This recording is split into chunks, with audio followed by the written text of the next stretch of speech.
Ora ta kaya mangkono. Datan kalita ing mapan wonten ing negari Ndrawati. Nena gandha kawusa ingkang lumampah tuwin lumajar. Katingal girang penggalipun inggih Raden Samba ya Raden Kusuma Kilakraka.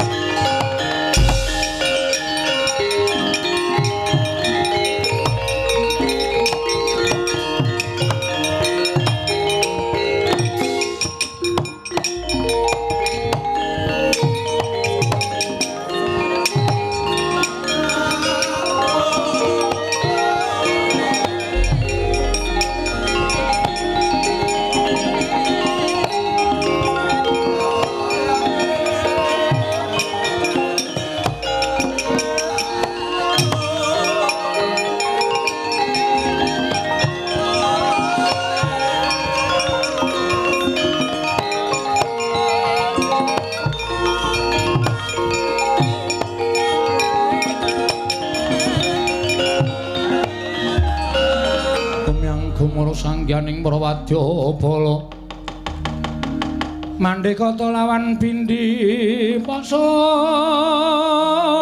tambur myang suling pepandhen daludak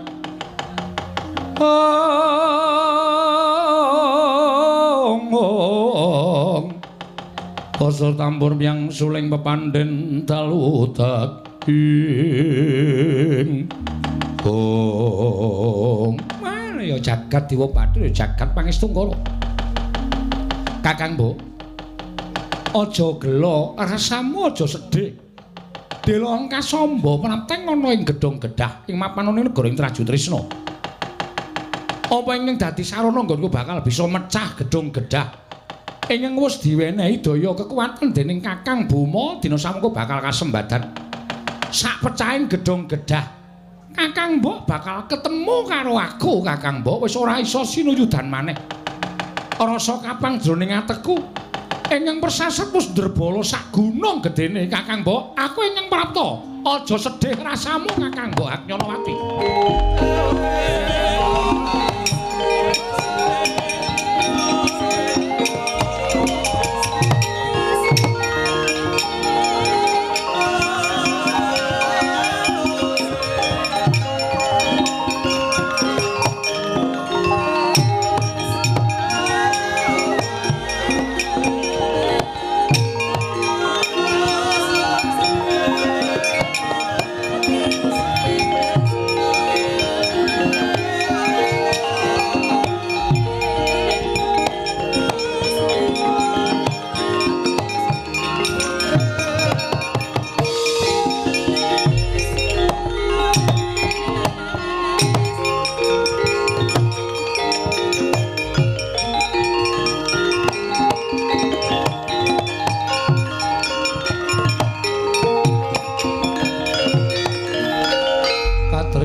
Gumulung mangrempak ing wadya makiri rera nanggana magawe gelarira wang-wang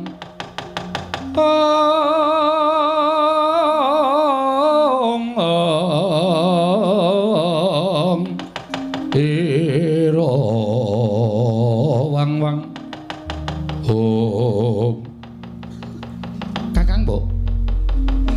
Kakang Mbok Agnyanawati. Apa Kakang Mbok mireng nglawan aku? Raden Samba. Kepiye munggo kabare Raden dene Raden nggone bakal mbudidaya ngupaya senjata cakra lan Kyai Nenggala nggone bakal bisa kanggo mecah gedhong gedhah ingkang wis pinaringan daya kekuatan dening Sinuwun Prabu Setija Boma Narakasura. Kakang Mbok, aja kuwatir rasamu, aja bingung pikirmu dina samengko Kakang Mbok bakal ketemu karo aku Samba.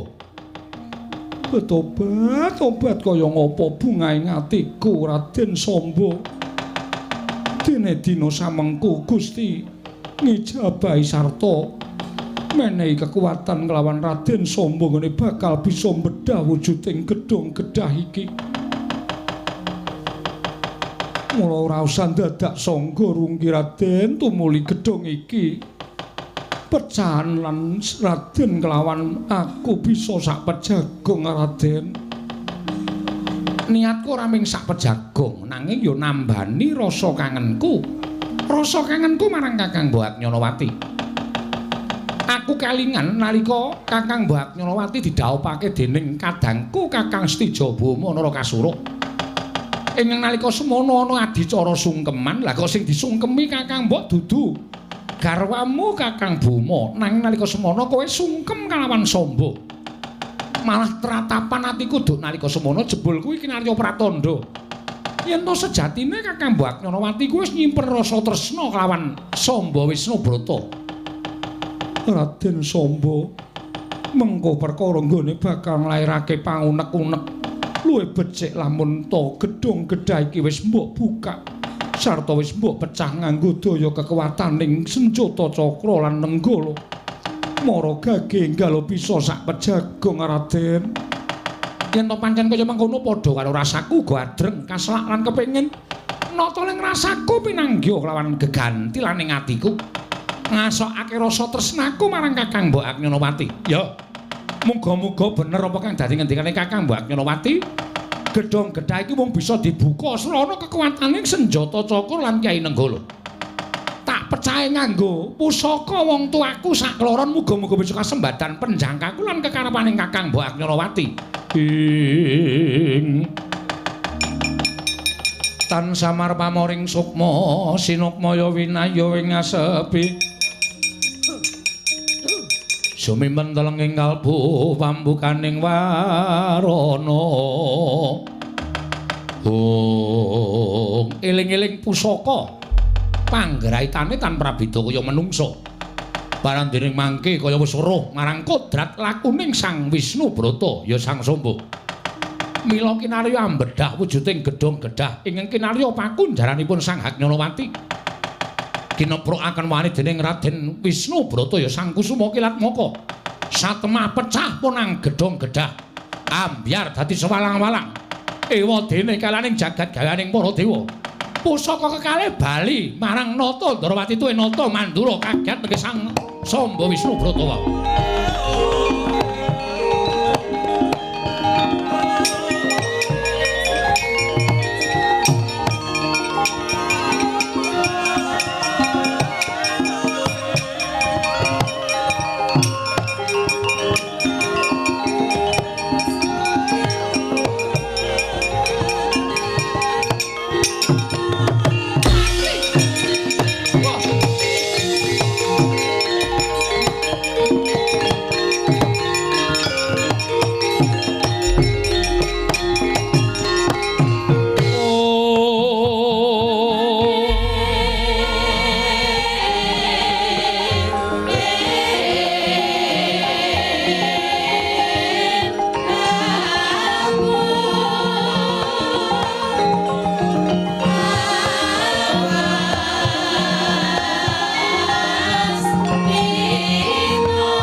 Tangisku iki dudu tangis sedih, nanging tangis ingkang kebak ing kabagyan. Munggo wis kelakon sak pejagong karo sampeyan Raden. Kakang Mbok, aku semono uga. Ya senadyan tansah gawang-gawang ana ing padoning netra, gumana musik ana ing atiku. Nggone pun Kakang karo Kakang Mbok kuwi padha-padha nglakoni tresna. Mongko tresna ingkang tak lakoni karo Kakang Mbok Nyolowati kuwi nerak pacak nerajang perbatang. Tegese aku ngrusuhi karo garwane kadangku tuwa. Nanging kaya ngendikaning para sepuh yen to tresna kuwi pancen wuta. Tresna kuwi uruping jiwa ingkang suci. Tresna kuwi ora iso dipenging, tresna kuwi ora iso diduwa. Tresna ingkang wiwit Kakang Mbok ngaturake sungkem kelawan samba.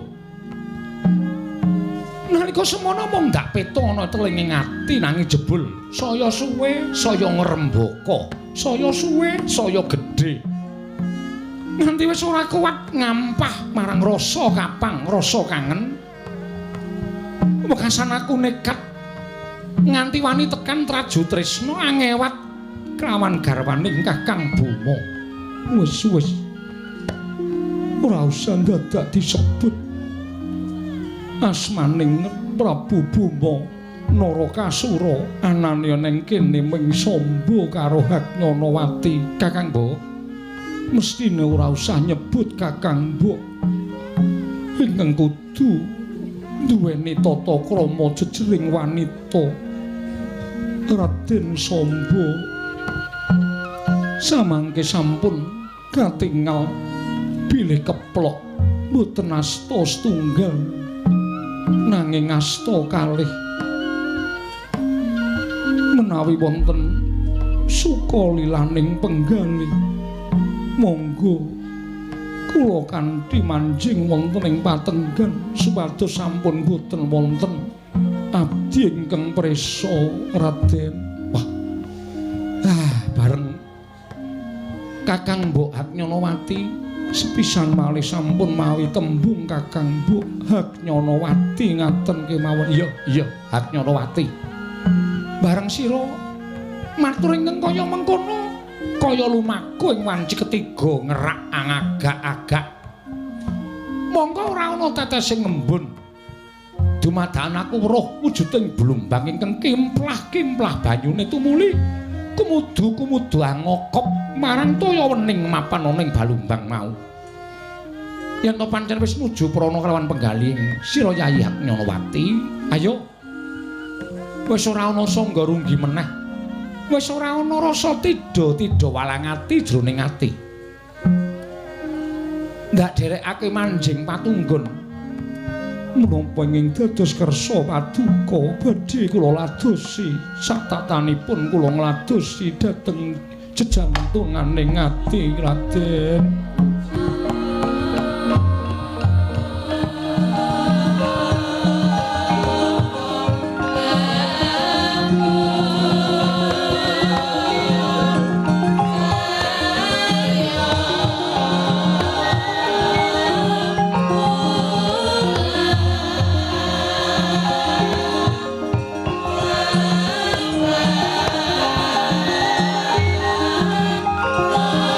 Amen.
Kembang bopong terate bang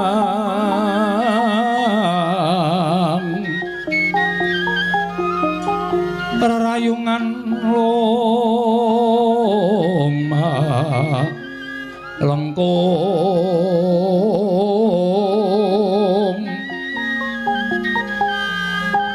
tumalong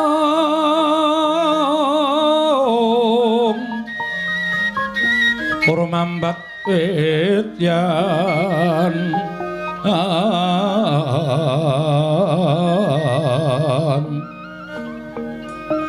wis semu kang mawur raras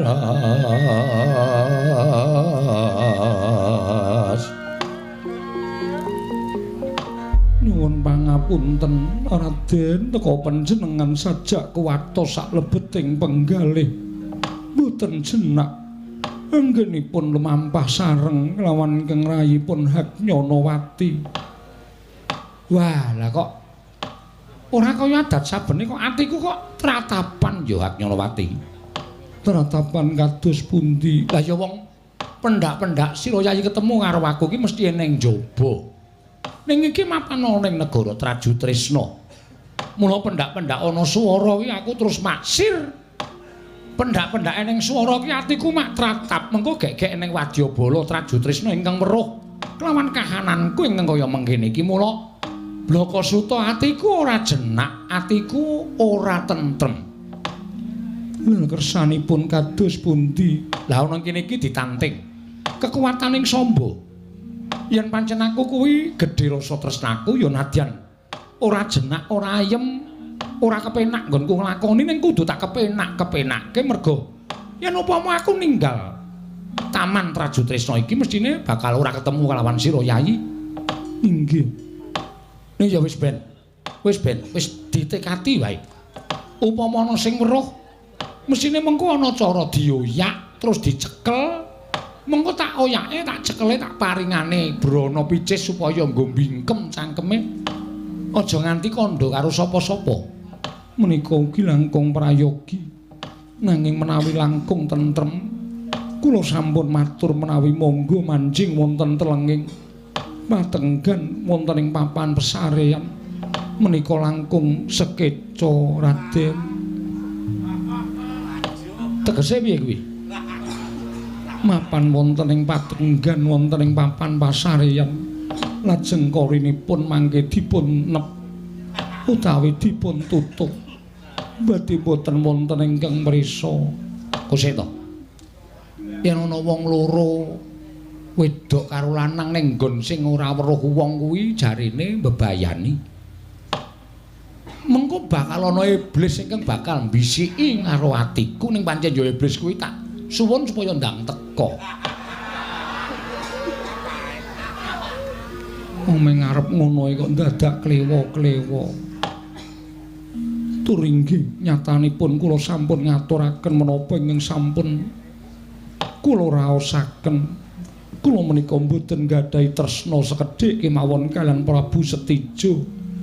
Sedaya katresnan kula menika kasok wonten Raden Samba Mila.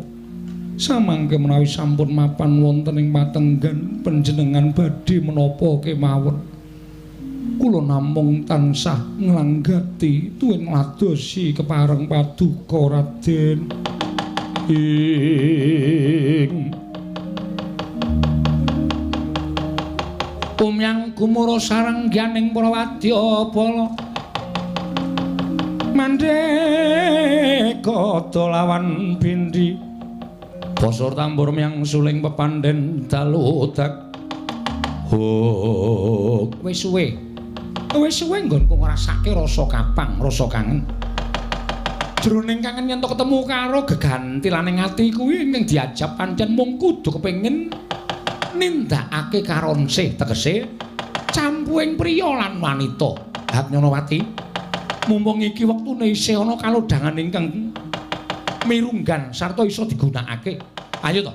Tentremna rasaning samba, buktekna katresnanmu supaya kangenku iki sirna saka jroning ati wekasan ora mbanda marang uripe Samba Wisnubrata. Monggo Raden menapa sakersa paduka badhe kula ladosi Raden Sopaladala.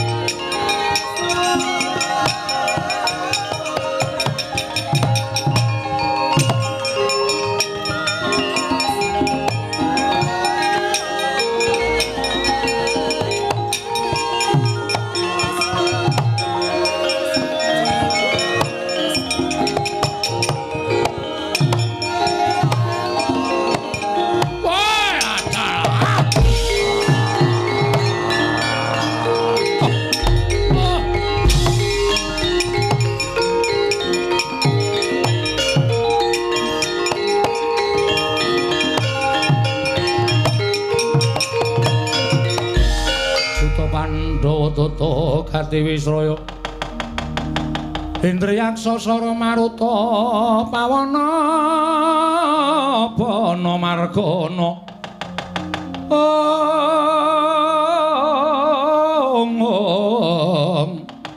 Samirana lan Warayang Misikan Magulingan 5 Radal suwe nggonku milang-miling ana ing telenging taman negara ing Traju Tresna merga aku mambu gandaning menungsa. Ora. Bejo temen uripe ami sundha. Teko aku weruh kahanan ingkang kaya mengkene. Ora.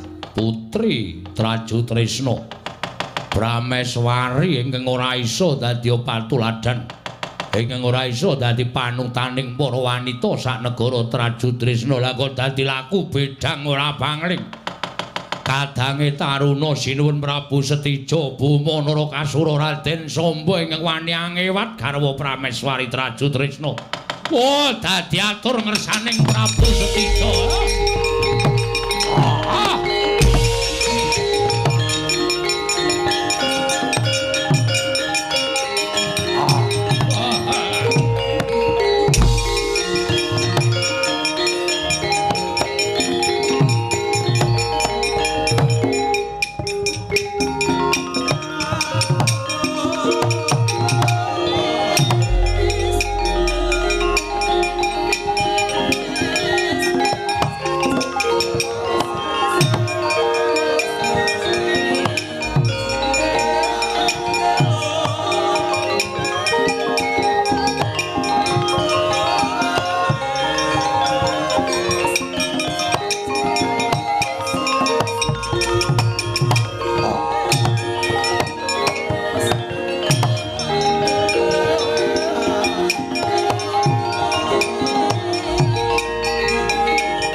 sumbar lindhu bumi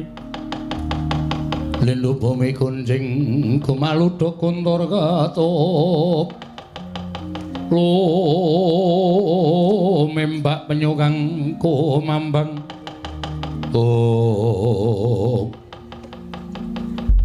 jagat wasisaning Ubathara wayah tur jagat paman Pandratnyana wonten dawuh nggih sawetara sowan padha kandirarja sapraptanira paman tansah pinayunganing kawidadan ring sambikala nggih Adipati Yayagriwa prayogakna nggih sampun boten kirang prayogi bisawanipun ingkang abdi pun Yayagriwa Maudara prayogakna nggih sinuwun sampun boten kirang prayogi anggen kula ngabiyantara paman wonten dawuh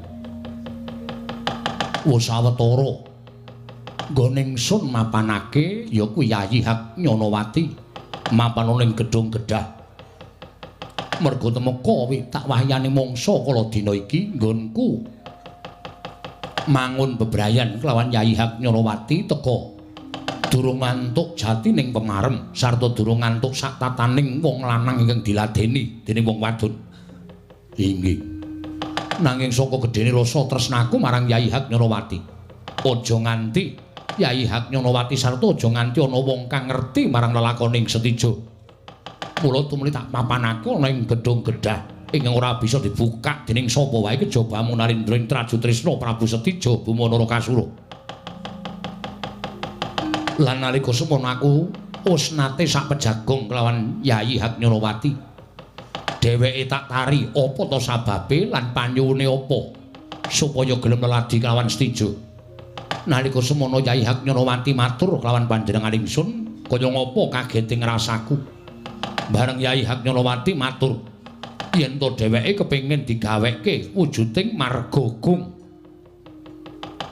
saka Trajutrisna nganti tekan Ndarawati mongko tanpa menggok nuwun sewu menawi namung wujudipun margagung kemawon kekilapan menapa saha kekirangan menapa Gusti kula anak Prabu Setija kula kinten boten badhe nelasaken bondo Prabeya negari ing Trajutrisna paman wonten dawuh yen bab perkara bondo ora bakal tak itung nanging margagung ingkang anjuk ana ing negara Ndarawati mongko lempeng tanpa menggok kuwi ratas Astana Gadamadana mongko Astana Gadamadana kuwi papan pesareaning darah Mandura yen to nganti tak terjang kaya ngapa dukane Kanjeng Rama lan kaya ngapa dukane Kanjeng Prabu Mandura mula perkara iki wajib ndak pitung wajib ndak gelar ndak gulung lan wajib dadi pirembugan antaraning para pinisepuh negara ing Trajutrisna aja nganti keseluruh dalan sing kleru apa sing tak tindakake mundhak dadi gara-garaning jagat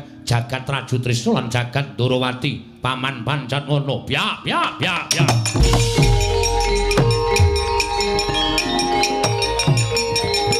nuwun sewu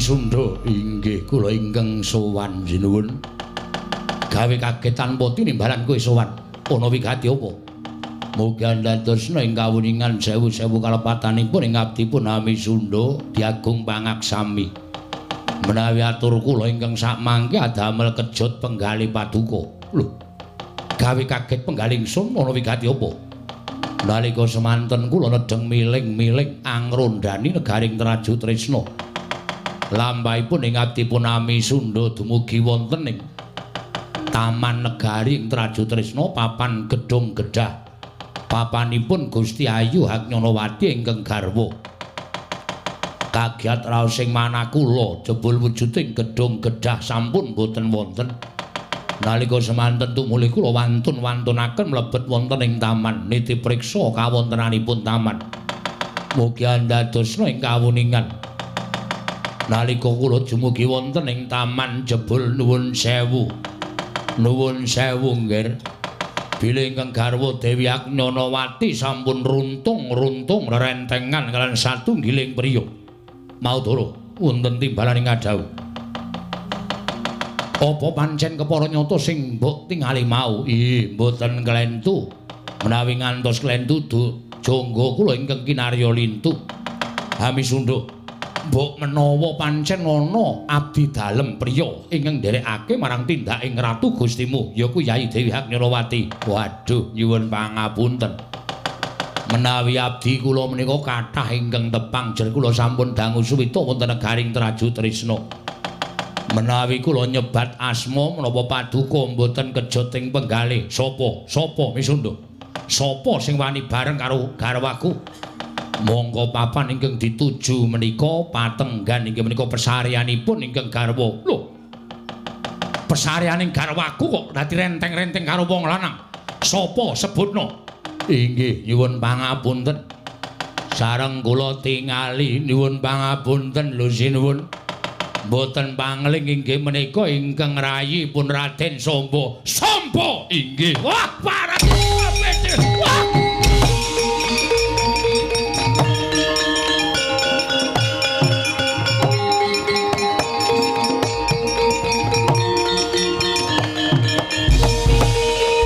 Jamun tablere kinetap duka yayasinipe.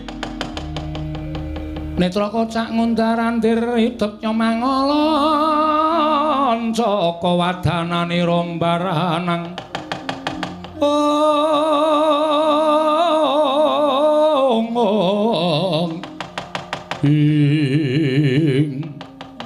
nyuwun pangapunten sinuwun sedaya kula aturaken menika jumbuh kaliyan ingkang kula sumerepi.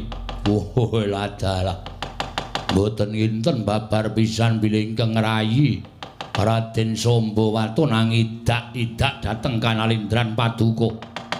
Wantun ngorek-orek dhateng pasuryanipun kadang sepuh inggih mboten badhe ical slaminipun gesang. Menapa inggih Paduka tasih badhe paring pangapunten dhateng ingkang rayi anggenipun sampun wantun angewat dhateng garwa Paduka. Ingkang sampun wantun ngregeti dhateng saliranipun ingkang garwa. Samba!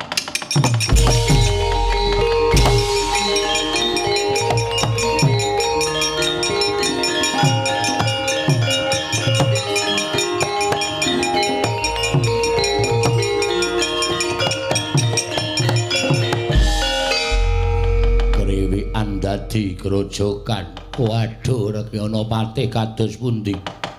Malah sajaipun sampeyan Rekyana Pati teka damel murup penggalipun Prabu Stija Buma Narakasura. Ya ben pancen tak jarak. Nek ora ngono ndak ora ana pancatan. Nggonku bakal gawe geger antaraning Traju Trisna karo Ndarawati. Ayo padha didelok babaring lakon Misundha. Monggo kula dherekaken Gusti Pati.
Babar pisan lha kok dadi tekan semono gedhoamu.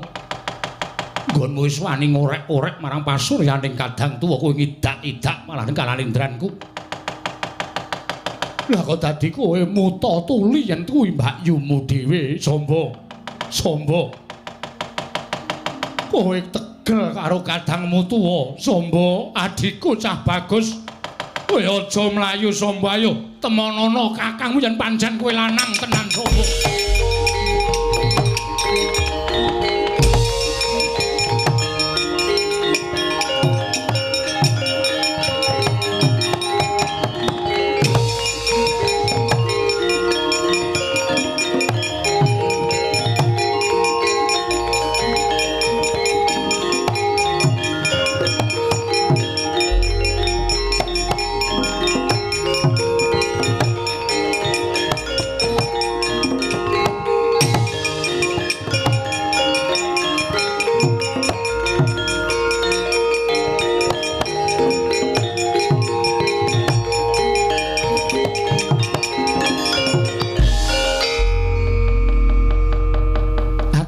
Nolawati. Wonten timbalan ingkang adhawuh. Apa ya tenan sasuwene kowe iki dadi garwaning Kakang Stijo, kowe urung tau didumuk karo kadangku tuwa. Sepisan kemawon dereng. Tenan, inggih saestu. Ateges aku sing pisanan ora ngono to kuwi. Saking ageng raos tresna lan panjenengan anggen kula njagi menika ngibaratipun kados sampun boten kirang-kirang supados sak mangke kula menika sampun ngantos dipun jamah dening Kakang Stijo Bama Narakasura. Jagat Dewa Bathara. Lah iki ning kene iki bukti kasetyanmu marang aku. Ning kene iki bukti kasetyanmu marang aku. Ing atase kowe kuwi digarwa dening Ratu Gung Binathara. Lah kok dadi nggonmu nyekeli tresna nganti kencenge ora jamak kelawan Samba piye? Mula tak imbangi kasetyaning tresnamu kanthi cara nggonku wani angewak sarta nggonku wani anggebang lawan garwane kakangku dhewe. Iki pitukane ora enteng lho, Nyanowati, pitukane ora enteng. Yen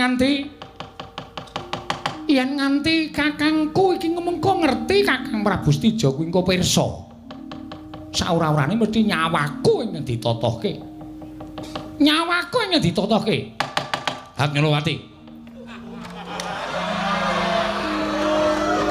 Hak Nyanowati.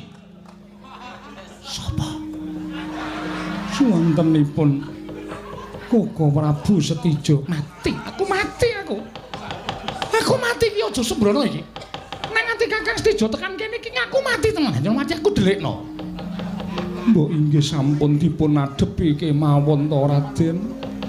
Badhe mlampah wonten pundi malih, badhe menggok wonten pundi malih. Nek pancen panjenengan ki tresna lair batin karo Nyanowati yo nek tenanan yo ditatahi nyawa yo dilakoni. Nek sampeyan ngantos dipun pejahi dening Kakang Stijo kula mboten badhe kantun. Kula nderek pejah bela pejah badhe nganyut tuwuh. Perkara nggon lalu kuwi gampang ning le isen iki lho. Le isen iki lah kaki kakangku. Aku tak ndelik sedhela sampun menawi panjenengan menika badhe singidan ateges Raden Samba menika mboten lahir batin. Ateges Raden Samba menika mboten tresna kaliyan kula. Pedah menapa panjenengan dumugi mriki ngeboti katresnaning nyatane sampeyan jirih getih wedi mati. Hak Nyanowati. Hak Nyanowati ora tau buka korine keparat kowe.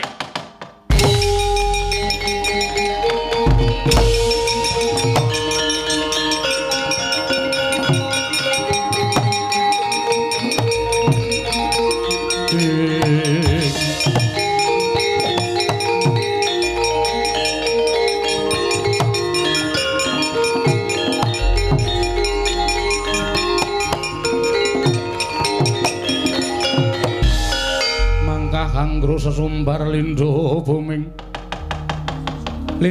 gonjeng kumalu kundur katop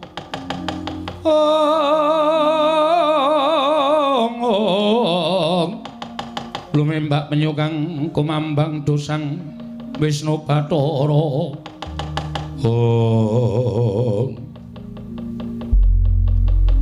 kula ngaturaken bekti konjuk sinuwun.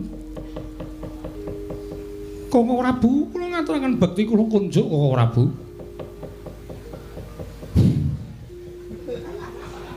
Jagat Dewa Bathara, jagat Pangestunggur. Wah. Waduh. Lah kok dadi abote kaya ngene lakon ting tak sandhang. Jebul kon ora ladi karo aku. Saknyatane pancen kowe mendhem rasa tresna karo wong liya. Nyanowati. Nyanowati. Kebangetan nggonmu ngorek-orek karo pasuryaning Ratu Trajutresna. Kebangetan nggonmu ngorak-arik karo atiku. Kowe wengis Nyanowati. Kowe kejem karo bojomu dhewe Nyanowati.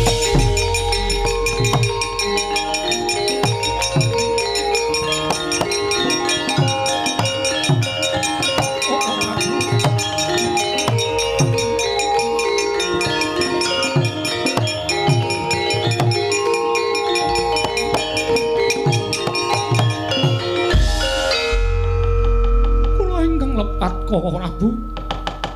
Sepinten kalepatan kula diagung pangaksami Koko Prabu, mulai badhe mejahi.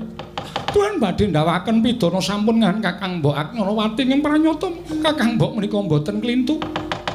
Nanging ingkang rayipun samba ingkang klintu. Adikku Adikku wong bagus. Adikku Samba, kowe tak tresnani lahir batin. Nadyan Setija wis ngerti sejatine aku iki putra pupon saka Nata Indrawati nanging gedhening tresnaku karo Kanjeng Rama. Nganti kowe ingkang pinutrakake dening Sinuwun Ndrawati wae tak aku adi tenan. Lah kok dadi kaya ngono lakonmu. Lah kok dadi kowe memek matamu Samba. Kowe picak. Kowe bagus ning matamu ora weruh. Kuwi mbakyumu. Kuwi mbakyumu. Apa jagat iki mung sagodhong kelor? Donya iki akeh wong wadon sing ayu, akeh wong wadon sing pantes minangka dadi jatuh kramamu. Lha kok dadi kowe tegel ora arek jagating Setija. Iya. Kula nandhang kalepatan Koko Prabu.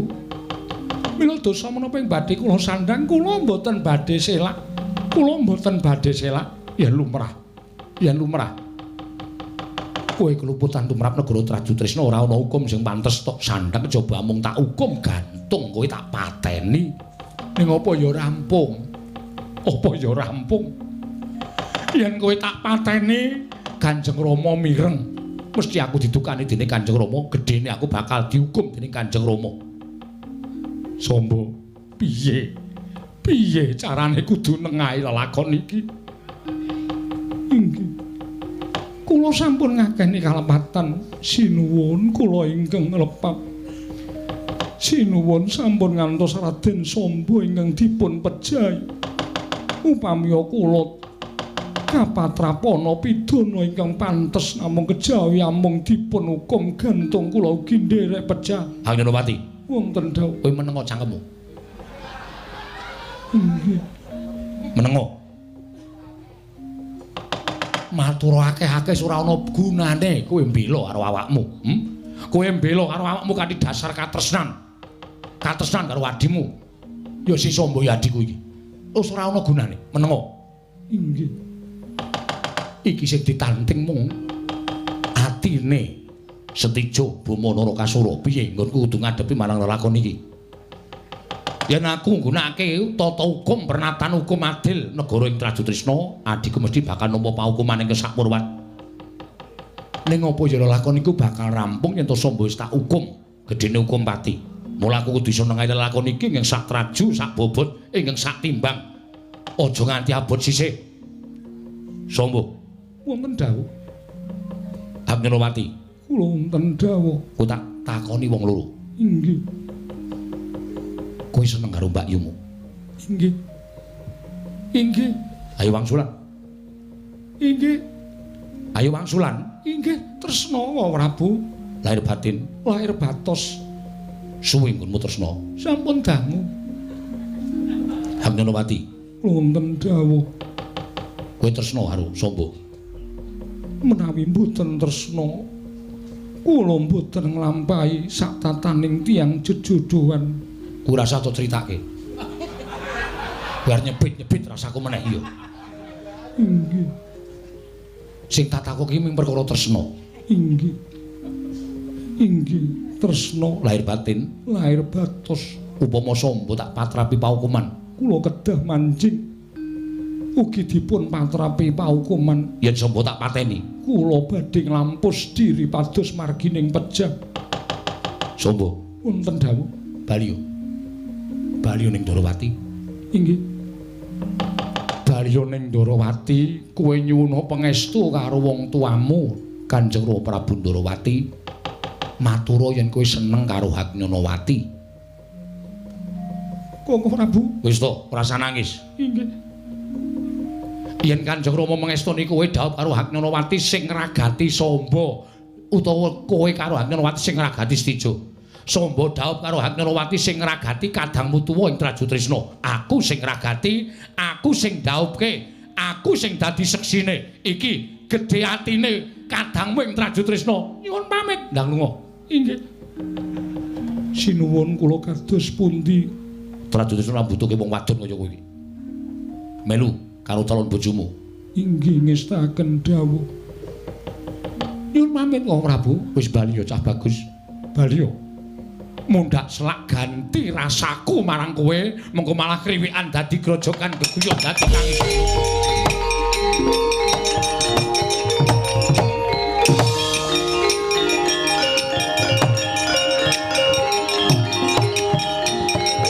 Oh, nuwun sewu.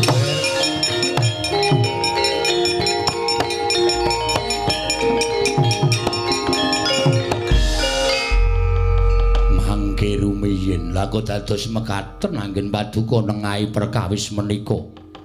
Paman pancat mun matur apa kurang adil, apa kurang bener nggonku nglakoni lakon sing kaya mangkene mau. Inggih, adil lan bener tur bijaksana. Namung nuwun sewu tumrapun tiyang Traju Trisna sami kemawon sampun dipun ciprati rah letuh kaliyan ingkang rayi pun sombo. Dewi Agnyanawati menika prameswari lho. Dados patuladanipun para kawula sak negari Traju Trisna kok lampah bidang mongko kalian rayi piyambak. Lampah sedheng kalian ingkang rayi piyambak. Lho nyuwun pangapunten. Pasuryanipun paduka anak Prabu Steja menika sampun dipun idyak-idyak dening Raden Sombo. Makutha negari ing Traju Trisna ingkang paduka agem menika sampun kecipratan letuh, kecipratan reget saking pakartinipun ingkang garwa Dewi Agnyanawati. Menawi jagat menika kathah priyantun kakung ingkang pambekipun kados Prabu Setija, tartemtu kathah ingkang sami lampah bidang, kathah ingkang sami lampah sedheng dhateng priya sanes. Amargi garwanipun utawi guru lakinipun boten tumindak menapa-menapa. Lho nuwun sewu. Paman, wonten dawuh. Kowe arep guneman apa wae sakarepmu? Ning pancen iki ingkang tak temtokake kanggo lakoni Si Sombo lawan Agnyanawati. Aku ora apa-apa, aku ikhlas. Kala mangsa Setija bisa golek bojo ingkang luwih ayu tinimbang Agnyanawati. Wis ben nek pancen adiku tresna men dilakoni. Nek pancen adiku seneng men dilakoni. Lho nuwun sewu, garwa menika sigaraning nyawa. Menapa inggih panjenengan badhe ngiklasaken ingkang garwa dipun gandeng dening Raden Sombo? Nuwun sewu. Dipun rangkul dening Raden Sombo tuwin nuwun sewu tutukipun ingkang abang kados mekaten dipun cecep dening Raden Sombo. Ora saged kang guna meneng. Inggih. Nggih. Ngestakaken dawuh. Misunda wonten dawuh. Mrene yo. Nggih, ngestakaken dawuh sinuwun.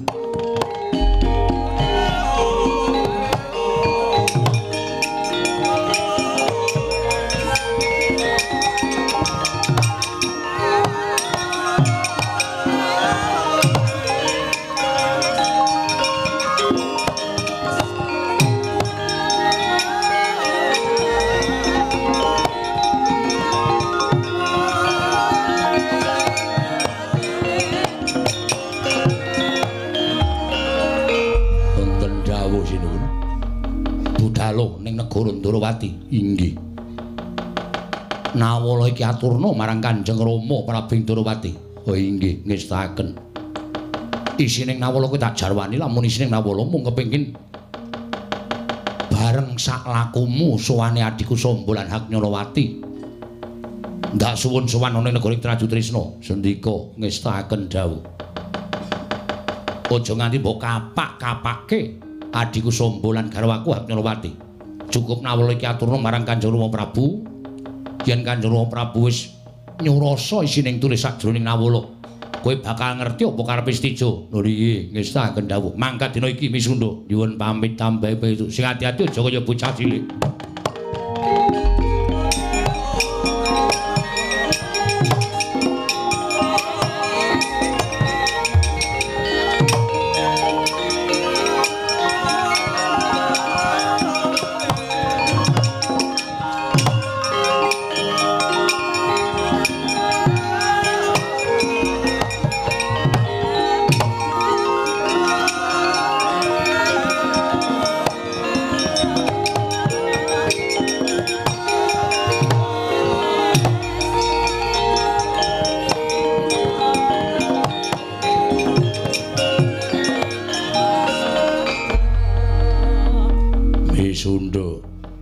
Wonten dawuh Gusti Pate, layang mau ndi? Lho. Badhe menapa westa? Kaya ngapa? Inggih. Bukaan lan surasanen. Nuwun pangapunten kula mboten wantun yen ana dukane aku sing nyandhang, aku sing bakal nampa dosane. Waduh. Dos pundi to menika? Ora usah ngeyel, Kaki. Inggih, ngestakaken dawuh. Ing tansah marpamoring sukma sinukmaya winayu ing asepi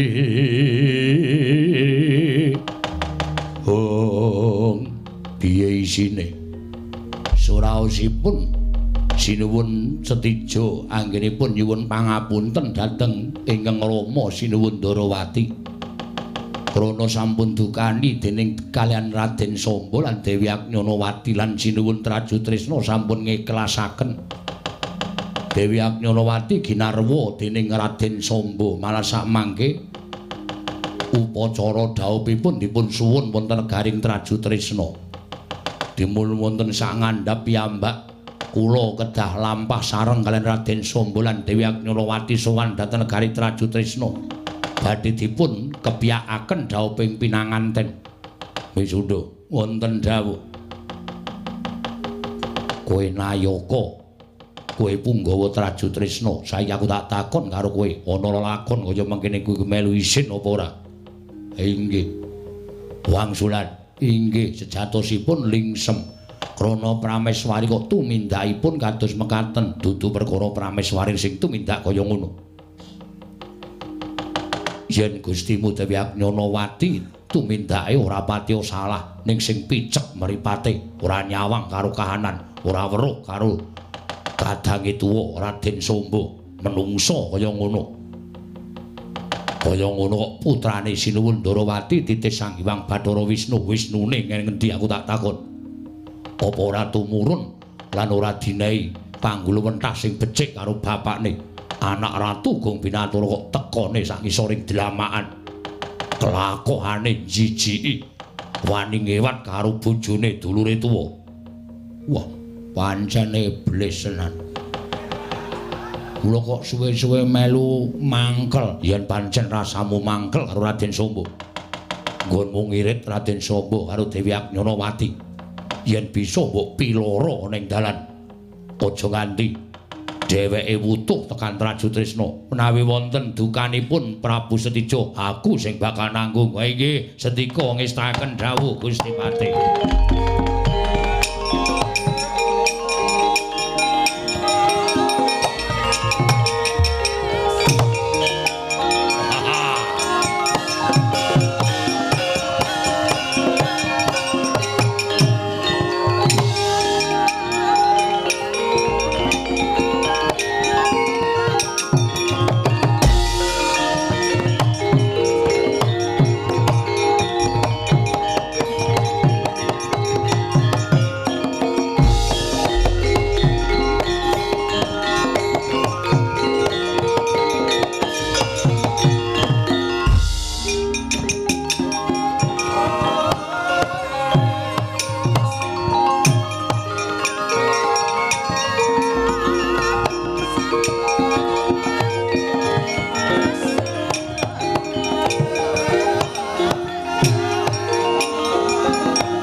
dalu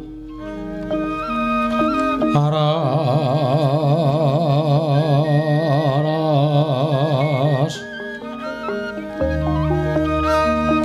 abyor sorot lintang kanggo madhap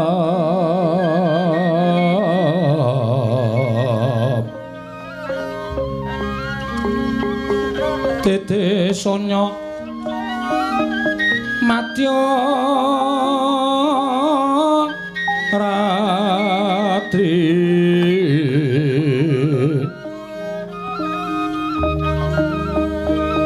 pemrang gandaning pos pita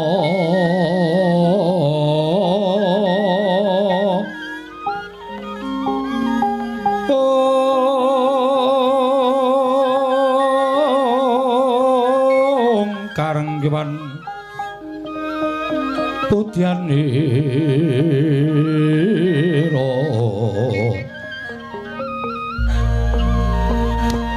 sang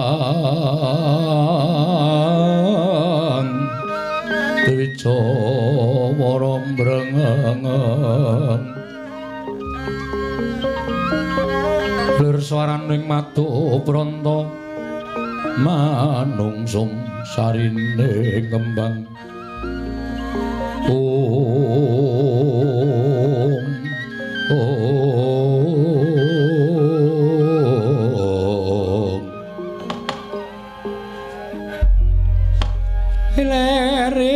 ler tandure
sing dalu jroning ratri dening wonten ingkang kacarita hamung Sang Hyang Pratangga panti jemdul saking Brangwetan kalingamiga sarta gunung-gunung parandene bisa merbawani jagat raya dupi tatasing kamandyan dewasane nrawau kawusa wancine wis gara-gara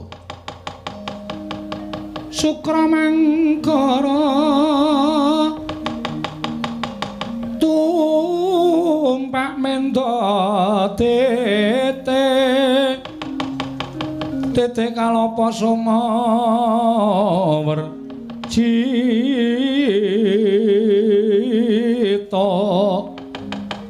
angkara rakata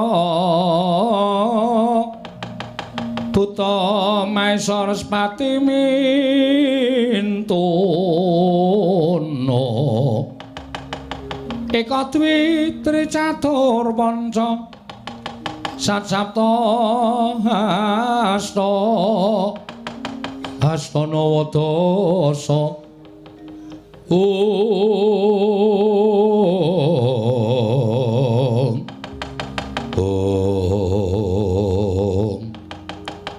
to pertandhane ingkang gara-gara? Nalika semanten ampun kinarya ngurmati Wijirapat Punakawan lha semarganing pitul semua Lurah Bagong. Ingin sampojekan madani ngoro-rombo. Wijira Sanggarapat Punakawan medal tlatah ngeksi kondo.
pangestumu apik. Sehat, Gong? Alhamdulillah, paringi sehat, Tru. Ya syukur. Suwane ndi? ITS. Institut Teknologi 10 November. Nah. Aku nek takon Bagong ngembangane ora ketemu, tak takoni singkatan-singkatan ora tau ketemu. ITS apa, Gong? Institut Teknologi 10 November. Karang wis krungu gareng. ITB. Hah? ITB. Apa kuwi? Ah, kepanjangane apa? ITB. Panjang banget. Ah, goblok ora. Ha iki aja kok bangsa kuliah. Wong dhek iki sekolah ora tau tamat kok. Ayo gumun ah. Kuwi mbiyen metu kelas berapa, Gong? 3 SD. Oh. Kelas 3 iki metu. Kelas 3 wis metu. Lah kok kelas 3 kok metu? Wis iso maca, iso nulis. Wis cukup.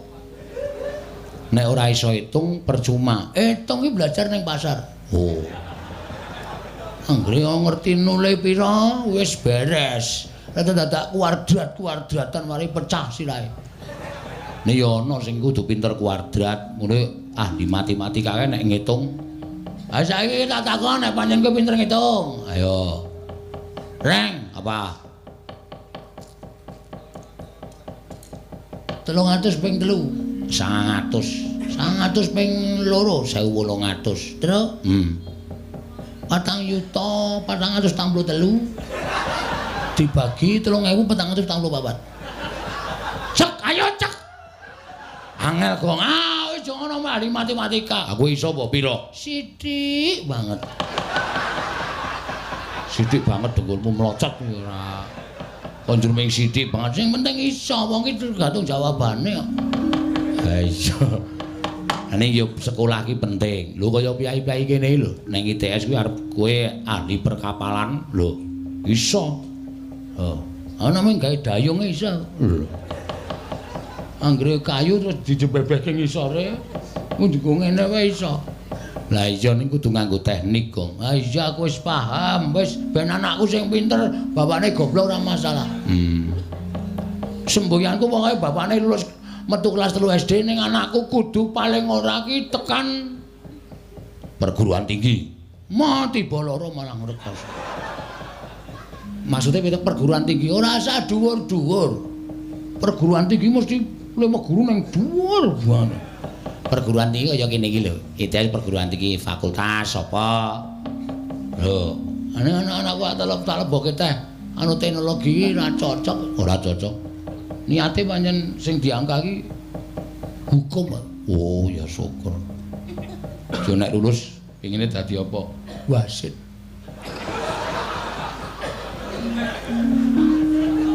Ora sajak omong terus wis-wis mangkel. Awang hukum kok pengen dadi wasit nengahi bal-balan iki angel lho, Reng.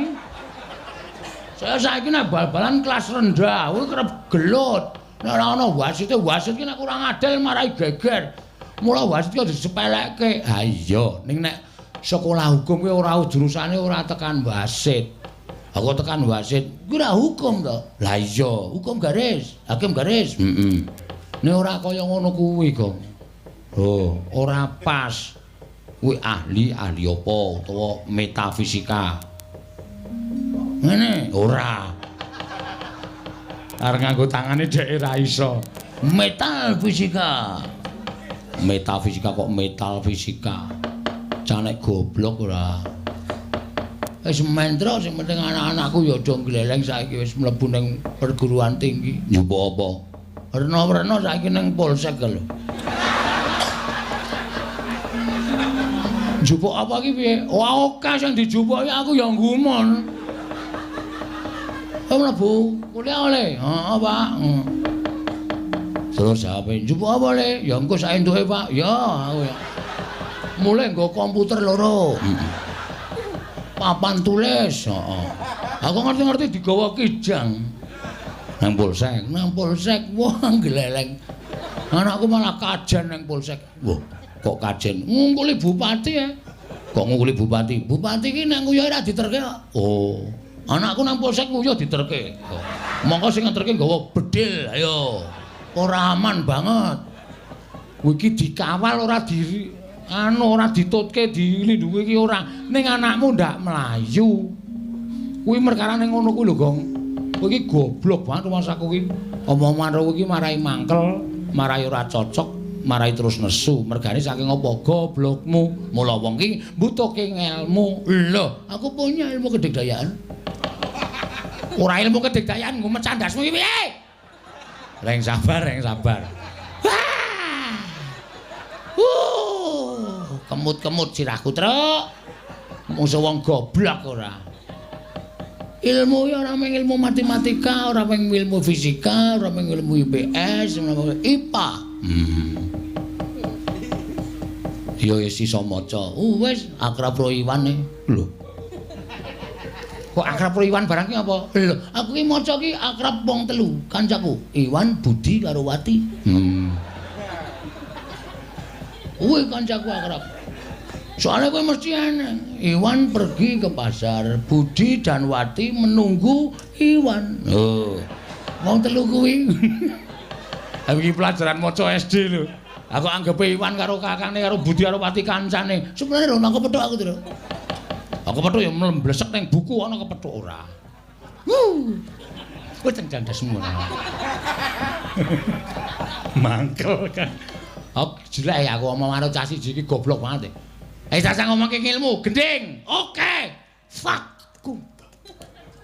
Wah, itu. Fakmu, fakku. Berarti nembang apa-apa iso. Nenonen, naneno nano. Sriuning mesti kedupen. Nah, nek gending. Cah pinter iki. Terus labu tresna lan sebaya makti. Rene-rene bebarengan kuwi dadi kethuk sriuning total kethuk anu pelok-pelok coba pelok oke aku nek sendro pancen ora kasih ngapal oh iya oke ayo nantang pelok piye mingkar mingkuring ukara pangkur apa ya Semarangan pinter terus ke akarena rono karena sidane karena ayo marti siwi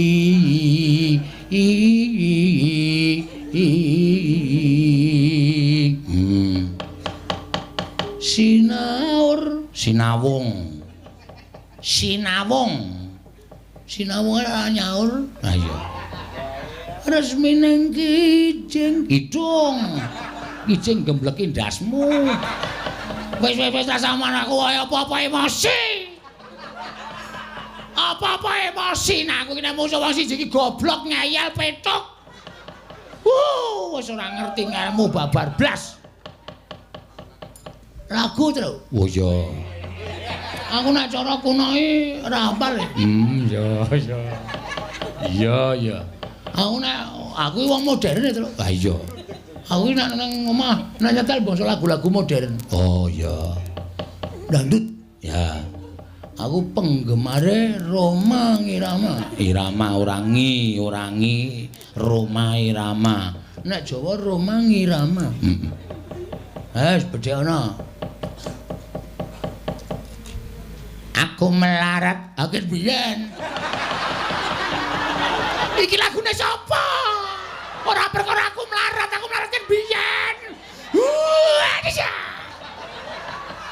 Wis sabar. Apa ora bener, Tru? Paramet. Iya. Nya buyernya. Cilaka. Gara-gara pisane kok marai buyer ndase. Aku melarat karena judi. Mula lereno. Wis domongi ta kowe, ora tuku rong nomor 3 nomeran. Ambiar uripmu. Lagune sapa kuwi? Roma Irama. Ada Mbak Dukun. Ngendi? Gosiki. Sedang ngobati pasiennya. Alam. Wah, pinter. Aku namanya lagu kaya ngono iki. Wis sak mestine ati iki nalo. Didi Kempot. Didi Kempot. Didi Kempot. Edian anek lagu modern pancen iso kowe. Karangane Didi Kempot. Aku tak bedheki lagu modern nganti iso. Aku nyembah kowe. Sapa sing aran burung kakak tua tinggal di jendela modern. Lah sapa? Ora iso kuwi burung kakak tua sing nyipta wis jaman lekak ra enak. Sapa sing nyipta? Nenek moyang. Ha iya.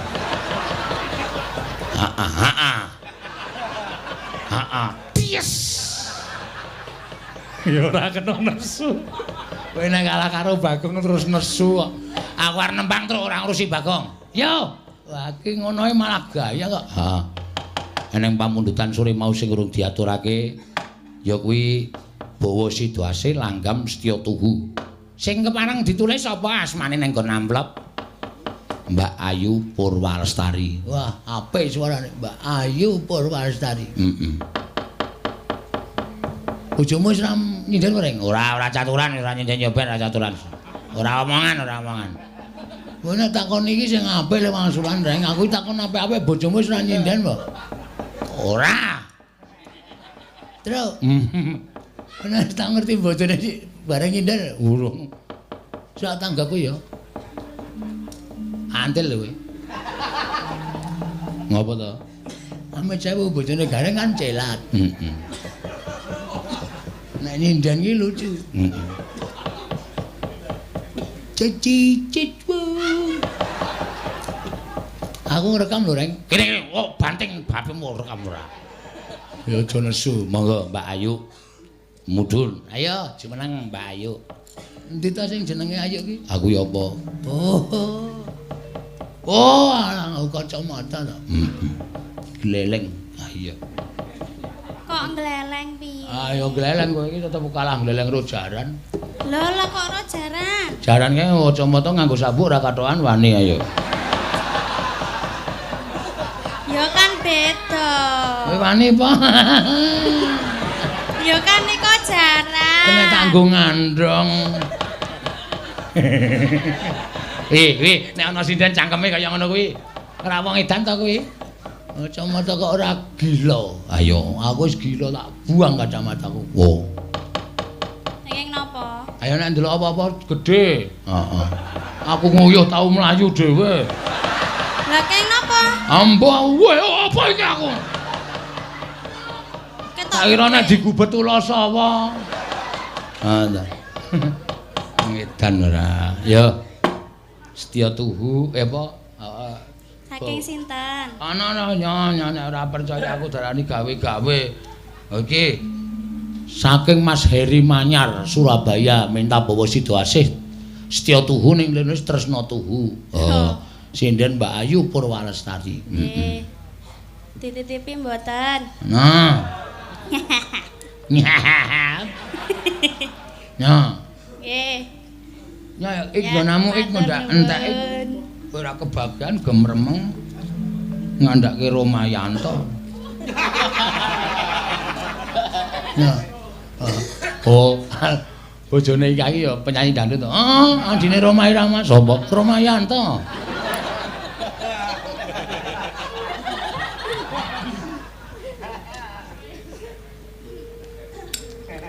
Ya.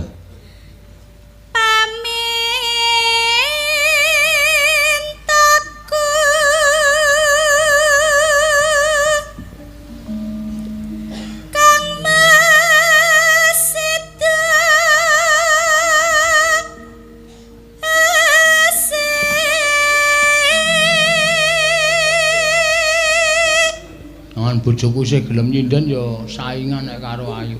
Oh iya. Ning terus penyakitan kae dadine ora gelem nyinden. Ah wong lemu kaya ngono kok penyakite apa nek wong lemu? Iki nek nyimara bareng ro ngentut. Oh. Pamintaku. Ah sing mburi bubar kabeh. Ayo ditambahke. Ora iso wis gawan bayi. Oh.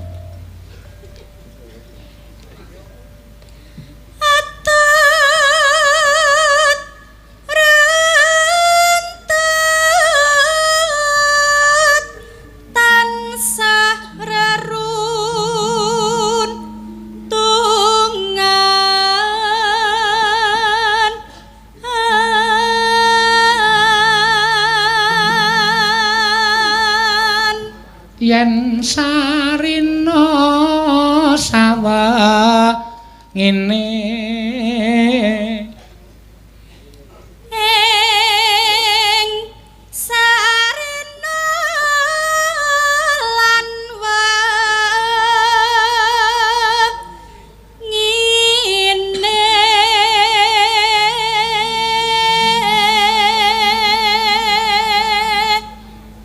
datan ginggang datan ginggang sarembut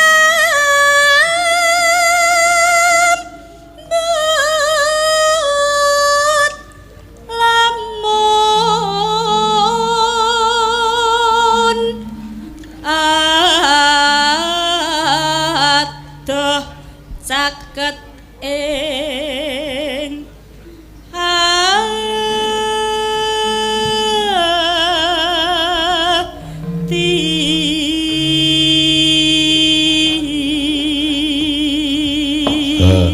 Saiki wong nyuwun lagu iki rasah liwat nawala, kadang kala sok liwat HP.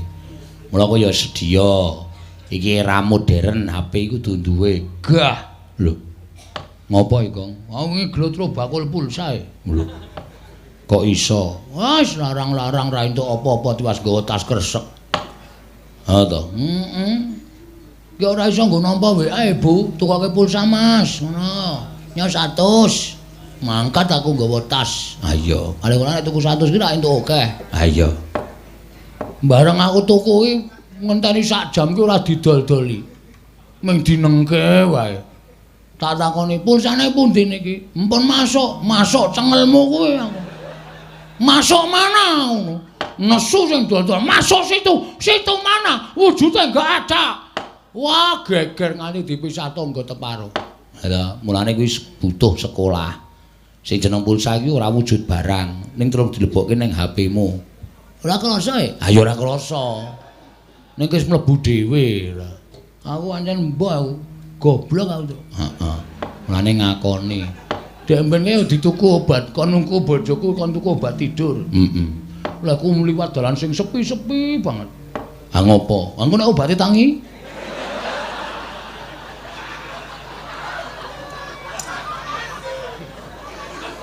Disya. Mangkel aku ora. Obat tidur kuwi ora obate sing tidur. Terus kepribenan tangi ora goblok. Obat tidur ki nek diombe marahi turu. Mula jenenge aja obat tidur. Ditulisi obat marahi tidur. Awang bojoku tukake obat tidur, Mas. Oke, aku langsung mlayu nang apotek. Begitu nampa obat tidur langsung tak dekep tangan loro. Set ngono. Ana wong nyeluk. Nanti lek Bagong. Aja seru-seru. Lah obate tangi lah ngrekoso to. Dadi engko jenenge obat tangi. Ora obat tidur. Lah nek obat tangi wae mesti tak ombe. Apa kowe turu terus?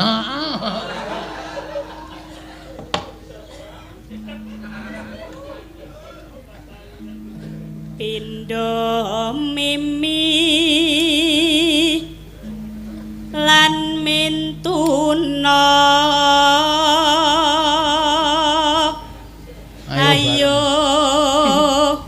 ayo bareng.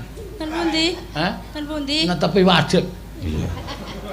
Nimas bareng ana tepi wajib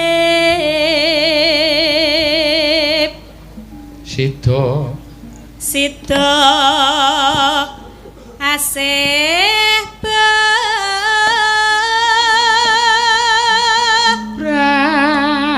brayan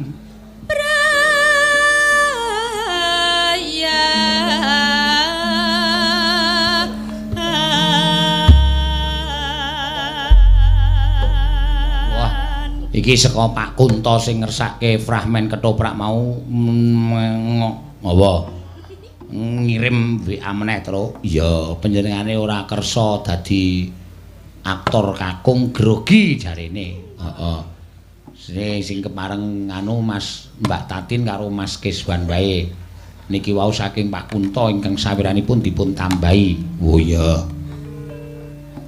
Matur suwun. Heeh, nek entek wektune piye? Ayo. Yo gak di tambahi apa iki? Oh iya. Yo. Aku kang setya satuhu wit biyen nganti saiki lo ing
langgame tok wae ya, Tong. Heeh. Langgame tok wae ya, Tong. Woh. Aku iki kakangmu tangsong-tangsong. Aku tiru gareng kok. Aku iki adikku kok. Langgame tok wae ya, Mas Tong. Ya. Mas Tong. Nek aku karo Petruk Tong ki ra apa wong tuwa aku, ora Petruk aja Tong. Oh, Teng. Ngono su meneh. Teng karepmu, ting karepmu.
Apa iki mau, Gong? Nyidam Sari.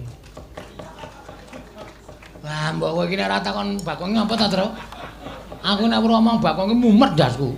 Wong Setya Tuhu kok Nyidam Sari, padha-padha mengatakan hal percintaan.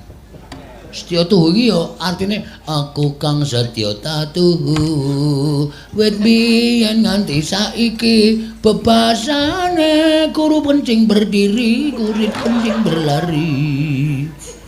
Tondo yekti ana watu keproke ndasmu aja nesu. Karo Bagong ora tau rukun. Nek nesu ndak ngeles modar ora tiba u.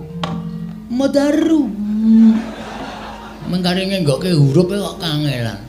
Ya, gentenan. Mbak, ki sing disuwuni ya tertentu ya.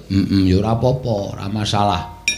Mbak Eka, Ya, mau ro ngaturke rengu ta kowe? oh iya. Kok anggap ora. Cethot sisan. Lho, ayo. Nekat iki. Wah, kurang ajar iki, kurang ajar iki. Anjake bojone kapok kowe. Sapa? Romayanto. Rumayanto. Ah, iya jumeneng. Kok makluk? Nyodok. Hah? Nyodok. Nyodok niki lho monitor niki lho. Ah iya monitor. Heren nyodok. Yo, diaturke langgam rengku kok gek ketoprakan iki lakone mburi ki dawa e. Mbok dikepras. Lho. Dikepras piye? Dicendhekke ora iso lakon kudu wutuh. Iki lakon penting. Iki lakon kaya Bratayuda, iki jenenge Gojali Suta. Oh. Perang donya sing kaping 3, kaping 4 jenenge Bratayuda, Kaya dong-dong ora. Apa artine Gojali Suta? tak takon aku, nek kowe iso ngomongke ora plirak-plirik, wis kira plirak-plirik. Ya apa ora atos kuwi, nek kakane kira Gojali kuwi bapak, Suta kuwi anak. Perange bapak karo anak. oh, Iki wareng anake Gojali Suta bar iki. mungsu sapa? Semar. Arep tok gawe masalah apa? Simbok arep tak glibeng. Ngawur tenan. Yo ik. Langsung. Oh ya langsung ora apa-apa. Ya. Nyingkat wektu. Heeh. Aku ki seneng-seneng ki nek lakone ki ra nyandak ki getun ya, Tru. Ha iya. Monggo, yuk.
bebasan saupopo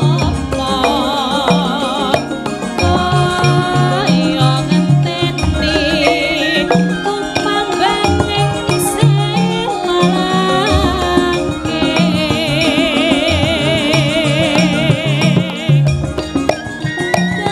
datine rontang-ranting kaya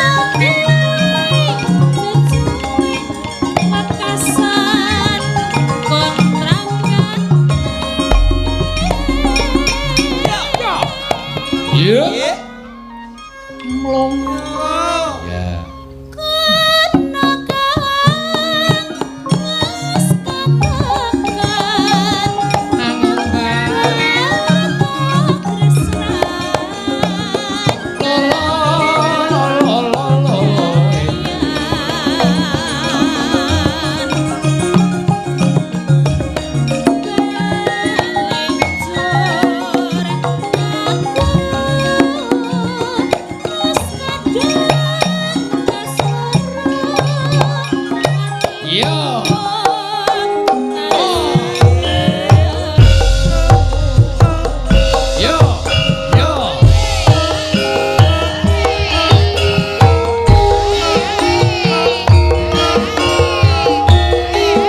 Eka Suhesti.